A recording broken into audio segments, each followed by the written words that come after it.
আজ আমি ঘুরতে ঘুরতে চলে এসেছি কালা পাহাড়ি, এটার না জায়গাটার নাম কালা পাহাড়ি। এটা গুয়াহাটির আশেপাশে একটা অঞ্চল, পাশেই কামাখ্যা মন্দিরের একটু এদিকে। এই দূরে দেখা যাচ্ছে পাহাড় বসতি, এই চারিদিকে পাহাড়ের উপর। আমি পাহাড়ের উপরে আছি, চড়াই রাস্তা দিয়ে উঠে এসেছি। পাহাড়ি গ্রাম, রাস্তা নেমে গেছে নিচের দিকে, দেখা যাচ্ছে সামনে সব। আমরা আছি একদম টপটায়, পাহাড়ের একদম টপ। এদিক দিয়ে ঢালু রাস্তা নেমে গেছে, এদিক দিয়ে ঢালু নেমে গেছে। এদিকে একটা শিব মন্দির আছে। ন্যাচারাল জায়গা, বিকেল হয়ে গেছে, বেশ ভালোই ওয়েদারটা লাগছে। প্যাচ প্যাচে গরম নাই, কিছু নাই। এইবার দূরে আমি ভীষণ দেখাচ্ছি,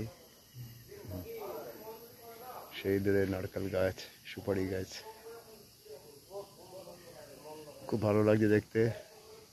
এখন সবে বিকেলবেলা, একটু পরে হয়তো সন্ধ্যে নামবে। দূরে পাহাড় দেখা যাচ্ছে গাছে ফাঁকা থেকে।